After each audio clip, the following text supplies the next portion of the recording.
Hey everybody, my name is Alden. Drew. I'm Jackie. And I'm Alex. And welcome back to Deep Thoughts. Deep Thoughts and Magic Hands. But what I wanted to just continue to go on as I talk, but what I just wanted to extrapolate, here's a cool thing.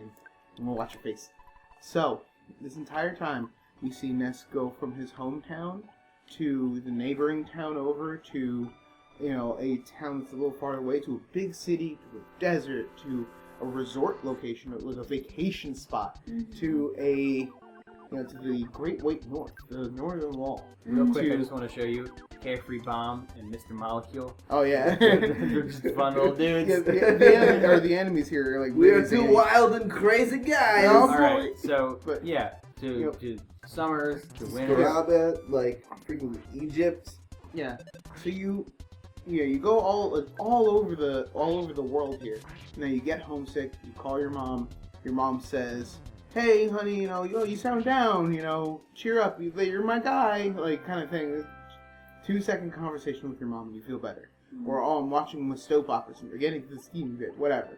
Whenever you go back to you go back to your house. She says the exact same thing, and it's always, "Hey, have a plate of socks." And then scoot your ass up to bed, right? So all this stuff in that we've been talking about in Ness's life, his life is changing. It was going from being a kid playing outside with his neighbors, going up and down the hill with his neighbors, just having fun, to being forced to experience the pains of growing up. The only constant in his life is his mom, and that's why this game is named Mother. It's not about it's about growing up, but his mom is the most important character in this game. It's an allegory for growing up, but the whole point of it, the whole specific bit of this game that's important, the most important part of growing up is realizing that no matter what, your mom loves you, and she's going to be your rock. She's going to be the person that's there for you in life. That is the point of this game. You're gonna make me cry. I know, I'm sorry. You're gonna make me cry. I'm sorry. Because the whole time I'm just like, you hear that? Yeah. You hear that in there? Listen there. And that's It's good that I do appreciate that, because, it's my baby in there, too. And it only got to the point where it has ears and can hear, 2 weeks ago. a week and a half ago. So I'm glad that the first video game that we've played with this baby is Earthbound. This is the first video game that it's hearing. Yeah. That's other than Clicker It's Heroes. true. It's kind of hearing awesome. It's kind of hearing Clicker Heroes right now because Clicker you're all wearing headphones. Yo, you need to take those off. Oh no, it can hear. Oh yeah. Yeah. Oh, that's cool. I can do that too if we wanted to play music for it later, but it hears through because it's through me. So I'm literally still the only human being here that can't hear the game. We already played Deep Hasselhoff for the baby. It's okay. Don't worry. I was gonna say, I didn't hear that. But yeah, you're right. By the way, remember we said Krakens are going to be normal enemies. Yeah. And Alden's gonna have to face him by himself. Mm-hmm. Well, at least we're 30 levels higher now. I really want to give you that link to the 2 Melon remix of the song. Oh, because it's so Well, good. if you think about it, it's also because it is yours too. But if you think about it, not only is the mom the constant, but the dad is the huge supporter. Yeah, absolutely. Where the dad's the the backbone. mom gives the comfort, but the dad's the one that gives him the support to do what he needs to do. And think about in your own life. How many times have you said, "Mom, can I have $5 to go to the new toy or to the toy store to get a new toy?" For me, it was magic cards and comics. There was a comic shop over. Alan Sports Cards in Conshohocken, that's right. Yeah, mine was I was at East Coast Cards or something like that, East Coast Comics or something like that. I would go and I'd buy Pokemon cards. Mm-hmm. And, you call up your mom or your dad or whatever at for me it was the payphone. There was a payphone by school, and I was, "Mom, can I have when I get home, can I have $5? Can I? Because my mom would be at work or whatever. I have $5 to go get Pokemon cards." Yeah, it's the same thing for us as '90s kids growing up. Yeah. We're used to calling our parents on a payphone Right. and getting money from them as a result of calling them on a payphone. It's a very real. Spend money to make money. Well, no, it's true. It's true because nowadays you're giving cell phones to kids when they're 8.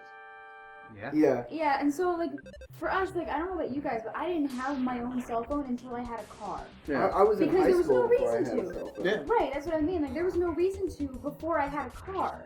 Yeah. Because until I had a car, that was when so if the car stops somewhere, I need to be able to do something about it. But before that, basically my sister, my mom, and I all shared a cell phone if we were going somewhere. Yeah. We didn't even have, like, my dad's car had a car phone. Remember car phones? Yeah. It was attached to the car. Right, it didn't go anywhere. But yeah, that's one of the things about this game. Like, if youngins playing this game today might They'll not... never appreciate it. It might not hit them the same way, where, like, yeah, if I, like, went over to a friend's house or something, or I, like, went out and played outside with my friends, I was out of contact with my Right. parents. I was cut off from them. Well, that happened to me once, where I was in middle school, we were doing a project, I had to go to a friend's house, and I had the address wrong, it was 2 doors down, but I didn't realize that. Uh-huh. So when I knocked on the door and it wasn't the person, my mom was already backing out of the driveway. I thought I was lost. I ran down the street trying to get her attention as she drove away. She just didn't notice. And I seriously, like, I couldn't get a hold of anybody. I just sat at that corner, crying, not sure what to do, because there was no way for me to contact anybody. And then all of a sudden, I noticed my friend 2 doors down. Uh-huh. And I was, like, crying, and then my mom pulled up. She was supposed to pick me up at that point. And I was like, no, we haven't even started. I was like, Mom, I was at the wrong house. And I don't think she realized how serious it was for me, because she was like, oh, okay, so go do your project. But, like, I literally had no way of communicating other than to go up to a stranger's house somewhere. When you're a kid, Right. talking to a stranger, like, Which just is kill terrifying. me. Just kill me now. I'm out. I'm I'd done. rather just stay here because someone will find me. I had such bad social anxiety that I couldn't go to the ice cream man. Right. I couldn't talk to the ice cream man because it terrified me. My love I of made- ice cream outweighed my desire I not to made talk my to older strangers. brother knock on my friends' doors in case their parents answered the door to ask them if I could play with them. By the way, Manny Manny statue? looky. It's the Manny Manny statue. We already broke it though. I'm the evil part of your brain. You can't beat me Yeah. because you're the one who forced me into being. Oh. Wet. Mm-hmm. Alden's nightmare. Ho ho. Let's do this. Well, that's really deep. Now that I'm thinking about it, it's like, yeah, he did. We all kind of have to. And there's always one point in your life where you have to kind of just accept that there is no absolutely correct decision. It's just the lesser of the evils. Mm-hmm. Yeah. Everybody has that moment. And whether you want to accept that that's Can you just life smash? or not, Mm-hmm. it sucks. Yeah. Yeah. That moment when you realize that you don't know all the answers. And you Right. probably never will. Right. Everybody has that realization of like, alright, I can't really come out the hero here. Yeah. E9K. Alright. So remember, this was the Sea of Eden. This was our subconscious. Alden heard a familiar voice at the center of the Sea of Eden.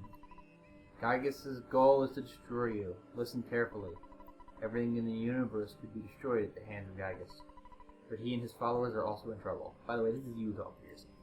This is your own Your heart. heart. Mm-hmm. The Apple of Enlightenment has foretold that Gygas's attempt will fail. It's because of the existence of a boy named Alden. That's me! Listen. Free your mind and know what you must do. Your destiny has already been decided. By the way, each time I click through, it gets a little darker. Yep. You, I, where should we go?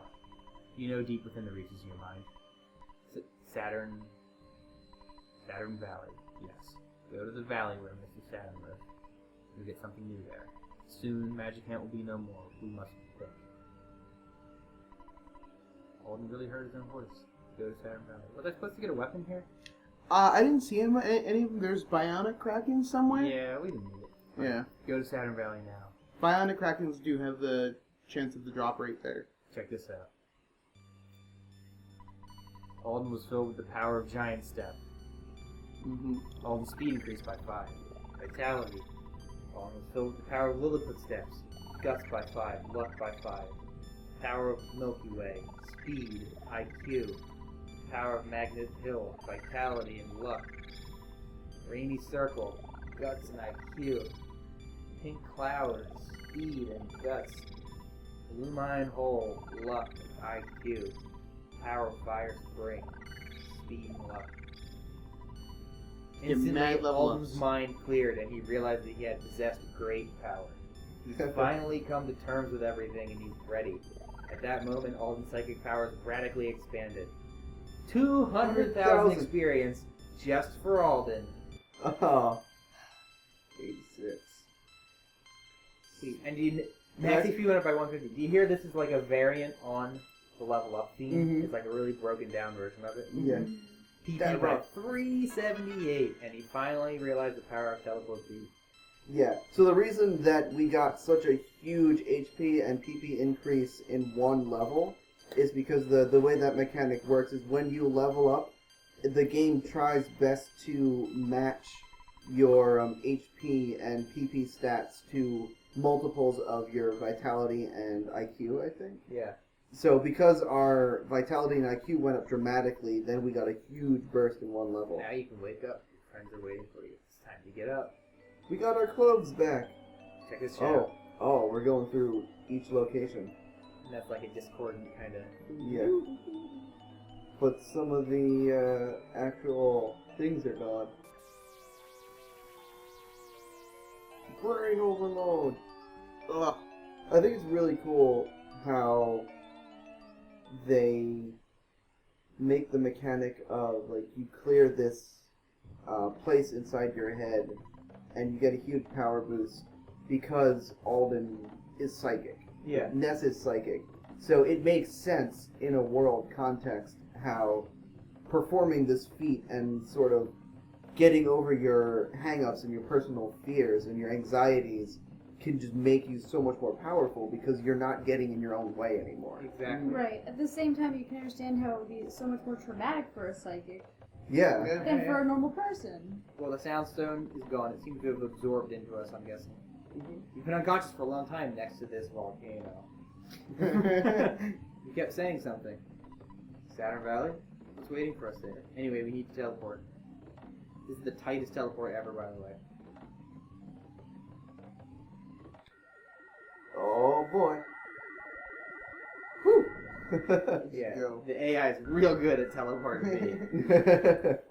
So, now that we can move around Alright, so again. now that you've realized that you're a grown-up and you've come to accept that, Saturn Valley! I have a question. Yeah. For all of you guys, what was the moment that hit you?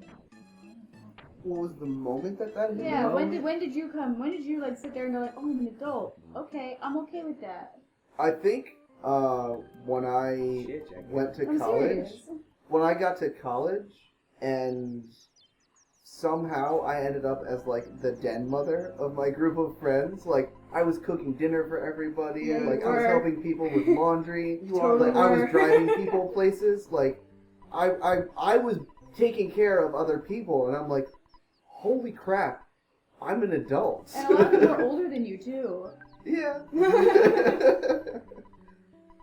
Yeah, I think that's when it really hit me. That was like, I'm on my own, but I can do this. Like, I can not only take care of myself, but I can take care of other people. Like, Yeah.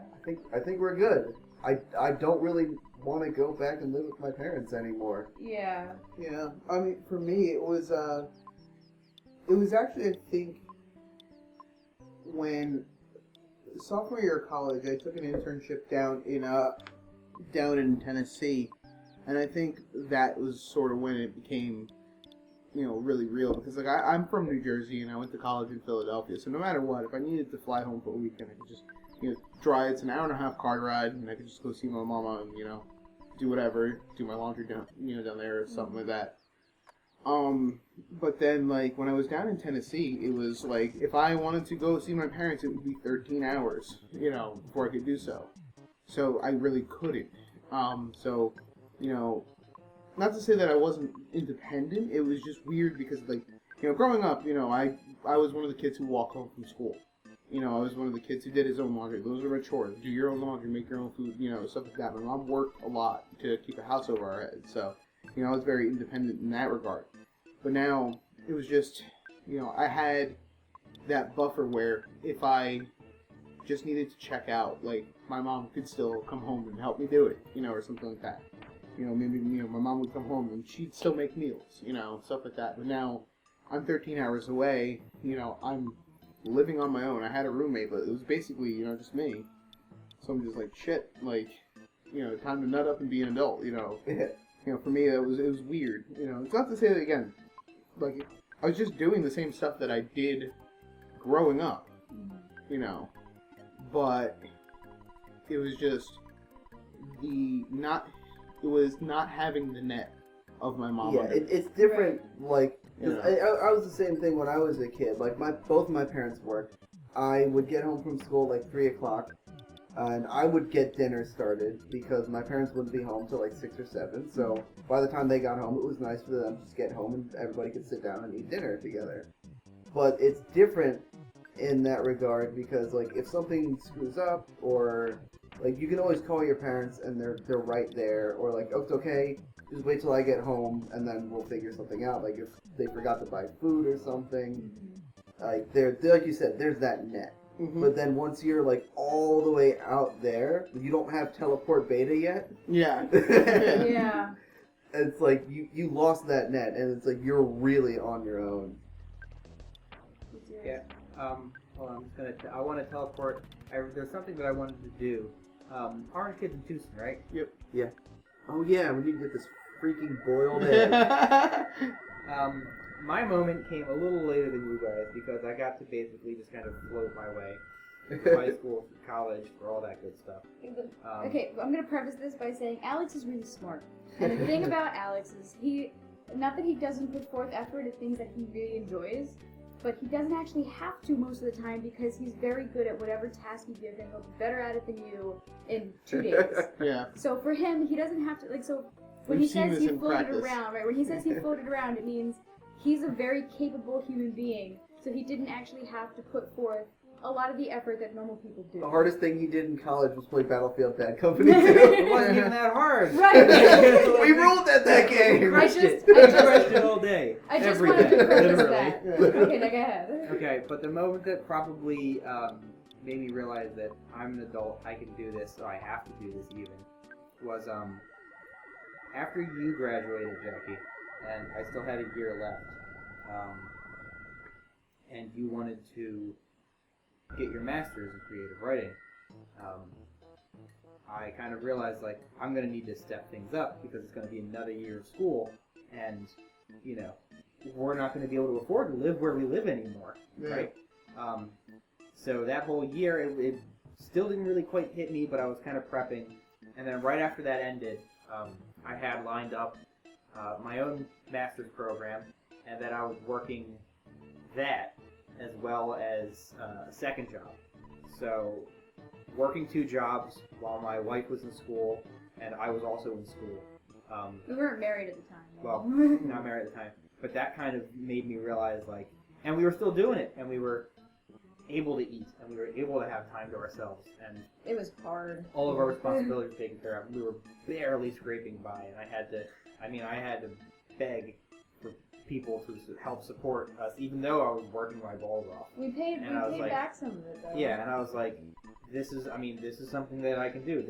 And that's what people had to do. Again, growing up, no money at all. Mhm. Like, I remember that we had a basket of food dropped off in front of our house on like a Thanksgiving, and my mom and dad were like, "Oh, that was like a mistake. This was supposed to go to somebody else." I don't think it was. I think it was meant for us, and our parents didn't want us to know that. Right? Yeah. But that's kind of how I realized, like, that was my idea of, oh, this is what adults do. Adults just work non-stop as much as they can and barely make it. Yeah. And that's when I thought, at least, oh, I'm an adult. But then I got a better job, and now we're not struggling nearly as much. Right. And I was like, oh, okay, no, this is what adults do. I think for me, because when I was a kid, I used to panic over a lot of things. I had a lot of phobias, and I used to really freak out because everything was so unexpected. And at some point, I can't really say exactly what was that happened, but at some point, like, it was rock bottom. And I realized from this point on, I've been through one of the worst things I could possibly go through. So every unknown that happened after that was just like, alright, well, I went through that. So we'll just take each step through this. Mm. And it was fairly late. Yeah. It was much later than all of that. It was after college. And I was like, alright, I can handle what comes up now. So while everybody in my life, every time something happened, everybody would be like, don't panic, it's gonna be fine. At that point, I was no longer like panicking, I was just like, alright, so what do we do? Yeah. Mm-hmm. And that was the moment where, for me, it was just like, oh, okay, so this is what it means to be a stable adult. Yeah. Well, now we're at a point where we've encountered, I don't know if you guys noticed what Apple Kid said there, but the phase distorter, they finally worked on it. It allows instantaneous transmission between points in space and time, Okay. right? And it detects where enemies are, and right now there's enemies down in the dinosaur lands. Remember that zone that I couldn't quite get to? Yeah. Yeah. Okay. So, Of course, it's shaped like a Mr. Saturn. Mr. Andonuts, or Dr. Andonuts is like, oh man, I've been working with Mr. Saturns, they're incredible. Like, they're super smart. Apple Kid is Doing. exceptional, very different from other kids. The prototype phase door has been stolen, someone resembling a pig wearing clothes. Is Mr. Saturn captive? Now that's a little nod from Mother 3, because he leads the pig army. Ah. Right? Interesting. So, That's not nice. Pokey is someone's... Initially his name wasn't Pokey, Corky. Aww. And they fixed it in Mother 3. This is a fat kid. Oh, hey. Doesn't work. Doesn't work. One thing's missing. Can't be normally found on the Earth. It came from a meteorite that fell when I was much younger. Have you seen a meteorite anywhere recently? Yeah. Yep. Eureka, Throwback. that's it. Mm-hmm. Even just a piece of that meteorite, I can synthesize the material zexanite. Let's go see Okay. Mom. I doubt that your mortal enemy Gaius, or whatever, Or whatever. will allow you to get one it and get a piece of the meteorite. Right now, one it is in his evil hands. Oh, no. Yeah. So Mama. it's like the Shire. It's like when they Take every get, possible- it's like Yes, when they finish it throwing the is. ring in the mountain, they have to go back and save the Shire. Yep. And Mr. Yeah. Saturns have introduced some of their new developments at their shop. Please check them out before you leave. I wonder what Owner is like at this point in time. Sweet.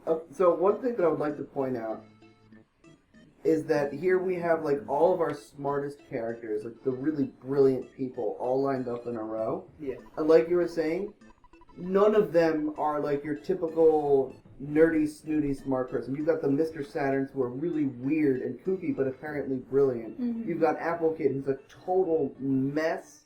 He's really clumsy, but he's a filthy. brilliant kid. Me. And you've got Dr. Andonuts, who is this crazy, kooky old man, really likes donuts. I mean, I guess who doesn't? donuts. He loves his donuts, but he just like shuts himself away in his lab. And it's teaching you this lesson that brilliance and creativity aren't found in the norm. I mean, Like- yeah, they're everywhere. Yeah, you Yeah. don't get to be a brilliant inventor by just like doing the same thing that everybody else does. Well, look who Right. else is here for some odd reason. It's the guy that drives the forklift that wanted our diamond. Yep. Thanks, buddy. He's like, I don't know what I'm doing Oh, here. he gave us the diamond in Oh exchange yeah, he for a gave us the pizza. diamond for. Oh yeah, for no, we pizza. paid for that That diamond was and an pizza. expensive pizza. Eureka, ding. Wasn't he supposed to give us something? He kept He saying, I did. don't have a thing. Yeah, because he gave us the thing a long time ago. Oh, yeah. I don't want to sell my home. No. Oh, we're good. But he did say there's new stuff at the shop, right? Yeah. Yep. Hi, you come by and you can sell too. I bet the Saturn going to do all for you. Zoom, doing. Flame pendant, rain pendant, night pendant, and piggy jelly. What do you think the piggy jelly does? I'm gonna buy it. Because we know Is what it the like piggy is it jelly like do. the jar of fly honey but for piggies? Oink oink oink. Bionic slingshot. Yeah, no, that's not the stuff. But yeah, it's just basically those pendants and the piggy jelly. Of course, we can get the flame pendants for everybody after the volcano. Yeah. Jerks. Didn't I have a what was it? The Pixie's bracelet with the speed. Yeah, we did. Sea pendant, charge band, ring pendant, and coin. I think I might give it to Alex. This is still one of my favorite songs. Oh, it's so good. Yes. It's stuck in my head like all day.